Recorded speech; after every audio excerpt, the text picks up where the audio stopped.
Sheriff Clayton's hand freezes on the screen door handle. Behind him, 8-year-old Mercy stands in the dim kitchen, her bare feet planted beside a dark stain spreading across the pine boards. "What did you say, child? If you leave now, Mama will never wake again." Clayton turns. The girl's eyes are too old, too knowing for her age. Her mother lies crumpled beside the overturned kitchen table, auburn hair fanned across broken dishes and scattered mail. "Your mama's just sleeping, Mercy." "No, sir, she ain't." "Girl, I need to call this in. She's got the sickness in her head, the one that makes her forget things." Clayton steps back inside, letting the screen door slam. The house smells like copper pennies and something else. Fear, maybe. 3 days since anyone saw Rachel Holloway in town. 3 days since she missed her shift at the diner where half the county comes for coffee and gossip. "When's the last time she spoke to you?" "Tuesday morning, right 'fore you came by." The words hit him like cold water. Clayton's jaw tightens, and his hand moves instinctively to his badge. "I never came here on Tuesday." "Yes, sir, you did." Mercy walks to the kitchen window and points toward the dirt road outside. Fresh tire tracks cut deep grooves in the mud from yesterday's rain. "That's your truck's mark right there. Daddy taught me to read tracks before the cancer got him." Clayton's radio crackles from his belt. Dispatch calling for his 20. He reaches down and clicks it off without responding. "What exactly did you see Tuesday, Mercy?" "You and Mama talking real quiet by the porch. Then you left real fast. Then she got the shaking sickness and went to get Daddy's lockbox." The child kneels beside her mother, placing a small hand on Rachel's forehead. No movement. No breath misting in the cool morning air streaming through the open door. "She ain't sleeping, Sheriff Clayton. She's waiting." Waiting for what? For someone to tell the truth about what's been happening to the women around here. Clayton looks down at the blood on the floorboards, then at the overturned furniture, then at the child whose stare never wavers from his face. "Mercy, where's that lockbox now?" The girl points toward the back bedroom, and Clayton notices her small hand is shaking. Clayton follows the trail of muddy footprints toward the bedroom, his boots creaking on the old floorboards. The lockbox sits open on the unmade bed, empty except for a single photograph and an official letter bearing the county seal. "Don't touch that," he turns. Mercy stands in the doorway, blocking his exit. "Child, I need to see what's in there." "No, sir, you don't." Clayton reaches for the photograph anyway. It shows a younger Rachel standing beside 3 other women outside the courthouse. All 4 are smiling. All 4 are dead now, except Rachel. "Where did the other things go, Mercy?" "Mama hid them." "Where?" "Same place she hid the recordings." The blood drains from Clayton's face. He picks up the letter with shaking hands. It's addressed to Rachel's late husband, dated 2 years ago. A formal notice about witness protection relocation. "Your daddy was going to testify about something, wasn't he? About the women who went missing. About who was making them disappear." Clayton's radio crackles again. This time he answers. "Clayton here. Sheriff, we got 3 more missing person reports filed this morning. All women, all from the same area as the others." He clicks off and looks at Mercy. "How long has your mama been like this?" "Since Tuesday. Right after you told her to keep quiet or bad things would happen to me." "I never said that. You did." "I heard every word from the closet where Mama told me to hide." Clayton walks back toward the kitchen, where Rachel lies motionless. Her breathing is so shallow that he has to lean close to hear it. "She's not dying, is she, Mercy?" "No, sir." "She's waiting. For what?" "For you to decide if you're going to help us or hurt us." Clayton kneels beside Rachel and notices something he missed before. Her right hand is clenched tight around something small. He tries to pry her fingers open, but they won't budge. "She's holding onto the truth, Sheriff. Question is, are you brave enough to hear it?" Outside, the sound of approaching vehicles echoes across the hollow. The approaching vehicles grow louder. Clayton hears doors slamming, boots on gravel. "Mercy." runs to the front window and peers through the faded curtains. It's Deputy Morris and two others I don't know. Get away from there. Why? You scared of your own men? Clayton tries again to open Rachel's clenched fist. This time her fingers relax slightly, revealing a small brass key. What's this open, Mercy? The real lockbox. The one Daddy hid under the floorboards. Heavy footsteps climb the porch steps. A sharp knock echoes through the house. Sheriff Clayton, you in there? Mercy grabs Clayton's sleeve. Don't let them in yet, please. Why not? Because once they see Mama like this, they'll take her away. And then nobody will ever know the truth about what happened to all those women. Clayton looks down at the key, then at Rachel, then at the child whose eyes hold more pain than any 8-year-old should carry. Clayton, Morris shouts from outside. We need to talk. Show me the real lockbox first, Clayton whispers to Mercy. She leads him to the corner of the bedroom and points to a loose floorboard. Clayton pries it up with the key. Underneath sits a metal box twice the size of the one on the bed. Inside are dozens of photographs, newspaper clippings, and a thick folder marked with the state seal. Jesus Christ. Daddy said some words can't be unsaid. Some debts can't be paid with money. Clayton flips through the photographs.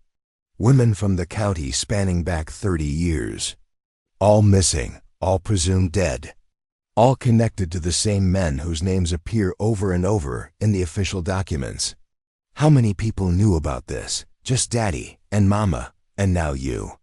Mercy, why didn't your parents go to the authorities? Because the authorities are the ones making the women disappear. The knocking grows more insistent. Morris tries the door handle. Your daddy was gathering evidence against cops? Against everyone. Sheriffs, judges, the governor's office. Anyone who got paid to look the other way. Clayton finds a photograph of himself shaking hands with a man he recognizes from the news. A man who ran for governor last year. Some debts can only be paid in blood, Sheriff. That's what Daddy always said. The front door creaks open. Sheriff, you in there? Morris calls from the front room. Clayton quickly stuffs the photographs back into the hidden lockbox. Mercy grabs his wrist. Wait, look at that one. She points to a newspaper clipping dated 15 years ago. The headline reads, Governor's Daughter Missing After Campus Incident. Below it, a photograph of a young woman with auburn hair and familiar eyes. That's Mama. Clayton stares at the clipping. Rachel Holloway was Rachel Morrison before marriage. The governor's daughter who supposedly died in a car accident during college. Your mother faked her death? Daddy helped her. She found out about the missing women back then. Her own father was covering it up. Heavy footsteps move through the house toward the bedroom. Clayton, Morris shouts. What the hell happened here? Be right there. Mercy pulls out another clipping. This one shows the current governor at a campaign rally 2 years ago. The same man from the photograph with Clayton. He's been looking for Mama this whole time. Ever since Daddy got sick and couldn't protect us anymore. How do you know all this? Because I can read. And because grown-ups think children don't listen. Morris appears in the bedroom doorway, hand resting on his weapon. Jesus, Clayton. Is that Rachel Holloway? She's alive. Barely. What happened to her? Clayton looks at Mercy, then back at Morris. Don't know yet. Morris walks closer to Rachel's unconscious form. Looks like someone worked her over pretty good. She fell, Mercy says quietly. That right? Morris kneels beside Rachel and lifts her eyelid. Pupils are blown wide. This looks like poison to me. Clayton feels the hidden lockbox beneath the loose floorboard. All that evidence. All those missing women. All connected to men who are supposed to protect and serve. Morris, call the paramedics. Already did. They're 20 minutes out. Mercy tugs on Clayton's sleeve again. She ain't gonna make it 20 minutes, Sheriff. Not unless you help her. How? Tell the truth about Tuesday. About what you really came here to do. Clayton's radio crackles to life with sudden clarity. The voice cuts through the static like a blade. All units, we have 3 bodies recovered from the old Morrison wells. Repeat, 3 female bodies recovered. Morris freezes. Clayton's blood turns to ice water. Morrison wells? Morris asks. That's governor territory. Mercy looks up from beside her mother. That's where they put the women who wouldn't stay quiet. What did you say, kid? The 3 wells behind the governor's hunting cabin. That's where they dumped the bodies. Clayton grabs Mercy's shoulder. How do you know about those wells? Because Daddy showed me. Before he died. He said if anything ever happened to Mama, I should tell someone about the wells. The radio crackles again. Sheriff Clayton, respond immediately. We need you at the Morrison property. Morris reaches for his radio, but Clayton stops him. Don't. Why not? Because we're next. Mercy stands and walks to the window. 3 more vehicles are coming up the dirt road. Black SUVs with government plates. They're coming for the evidence, aren't they? Mercy asks. Yeah. And for Mama? Probably. Mercy turns back to Clayton. Her young face is set with grim determination. I'll make you a deal, Sheriff. What kind of deal? You help me save Mama, and I'll give you everything Daddy collected. Every photograph, every recording, every piece of paper that proves what's been happening here. Morris looks between them. What the hell are you 2 talking about? 30 years of missing women, Clayton says quietly.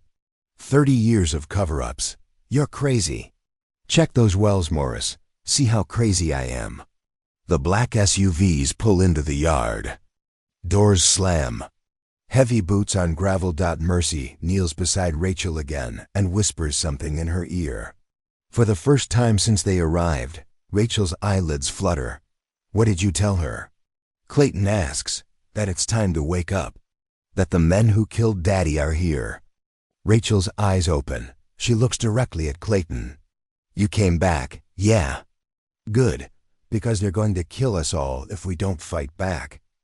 A loud knock echoes through the house. Federal agents, open up. Rachel struggles to sit up, leaning against the kitchen cabinet where everything started.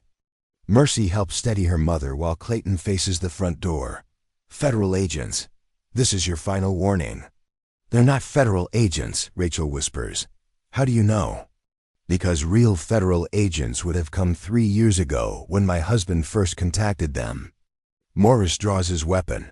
Clayton, what's going on here? Put the gun down, Morris. Not until someone explains what the hell is happening. Rachel reaches into her shirt pocket and pulls out a small recording device. Everything you need to know is on here. 30 years of conversations. 30 years of bribes. 30 years of murdered women. The front door explodes inward. 3 men in dark suits enter with weapons drawn. The lead man is older, gray-haired, with cold eyes that settle immediately on Rachel. Hello, daughter. Hello, Governor. Mercy steps between them. You can't have her. Child, you don't understand the situation. I understand that you killed my daddy. I understand that you've been killing women who get in your way. And I understand that you're afraid of what Mama knows. The governor signals to his men. They advance into the kitchen. Clayton steps forward. That's far enough. Sheriff, you're out of your jurisdiction here. Actually, I'm not. Clayton unpins his badge and hands it to Mercy. The brass star looks enormous in her small palm. What are you doing? Giving you the authority to make arrests. She's 8 years old, Morris sputters. She's the only honest person in this room. Mercy looks down at the badge, then at her mother, then at the governor. If you stay and face justice, Mama lives. If you run, she dies and everyone finds out what you did. You think you can threaten me, child? I think 30 years of evidence speaks louder than threats. Rachel activates the recording device. Voices fill the kitchen. Conversations about money, about problems that needed solving, about women who asked too many questions. The governor's face goes white. Some curses can only be broken by choice, Grandpa. Choose. Rachel's eyes clear completely as the voices from the recording fill the kitchen. Her own father's voice discussing payment schedules for silence. Clayton's voice agreed to look the other way. The voices of dead women who trusted the wrong people. "Turn it off," the governor commands. "No." Mercy clutches the badge tighter. "Everyone needs to hear this." Rachel pushes herself to her feet, stronger now than she's been in days. "Hello, Father. It's been 15 years. Rachel, you don't understand what you're doing. I understand perfectly. I've been planning this since the day you had my husband killed." Morris lowers his weapon, finally understanding. Jesus Christ. The governor's been running a murder operation. For 3 decades, Rachel confirms. Women who got too close to the truth. Women who wouldn't take bribes. Women who couldn't be controlled. Clayton looks at Mercy, still holding his badge. "What happens now, Sheriff?" "Now we arrest the bad guys." One of the governor's men raises his weapon toward Mercy. Clayton moves without thinking, tackling the man to the ground. Morris joins the fight. Rachel grabs the fallen weapon. "Stop!" The governor shouts. "All of you, stop!" The room goes silent except for the recording still playing. A woman's voice begging for her life. The governor's voice ordering her elimination. Mercy walks to her grandfather, badge gleaming her small hand. "You chose wrong, Grandpa. I can make this right. I can make all of this go away." "No, you can't." "Because Mama already sent copies of everything to the real federal agents. They're probably here by now." Sure enough, the sound of helicopters fills the air outside. Clayton looks at the governor, then at Rachel, then at the 8-year-old girl holding his badge. "I couldn't have left anyway, could I?" "No, sir," Mercy says. "Some choices get made for us." Rachel takes her daughter's hand. "And some choices we make for ourselves." The helicopters land outside, real federal agents this time. Justice wearing a child's face, just like Mercy promised. 6 months later, dawn breaks over hills that no longer hide secrets. Clayton drives the winding roads of the county, his badge restored, his conscience clean. The morning patrol takes him past 3 filled-in wells and a governor's mansion that stands empty. At the Holloway house, Mercy sits on the front porch with a cup of coffee that's mostly milk and sugar. She waves as Clayton's truck pulls into the yard. "Morning, Sheriff." "Morning, Deputy." Rachel appears in the doorway, color back in her cheeks, strength back in her voice. "Everything quiet out there?" "Quiet as it should be." Mercy jumps down from the porch steps and walks to Clayton's truck. She pulls a folded paper from her pocket. "Got another letter yesterday. From a woman 2 counties over. Says her sister went missing 3 weeks ago." Clayton takes the letter and reads it. "What do you think?" "I think bad men don't just disappear because we caught some of them." "You're probably right." Rachel joins them in the yard. The federal agents want to interview Mercy again next week. About the other cases they're investigating. "I'll drive her," Clayton offers. "No need," Mercy says. "I can handle myself." Clayton looks at the 8-year-old girl who brought down a governor and saved her mother's life. "I know you can. But you shouldn't have to." "Maybe not. But somebody has to watch out for the women who can't watch out for themselves." Mercy pins her honorary deputy badge to her jacket and climbs into Clayton's truck. "Where to first, Deputy?" "Same place as always, Sheriff." "Where the trouble is." They drive toward the rising sun, patrolling roads where women can finally walk without fear.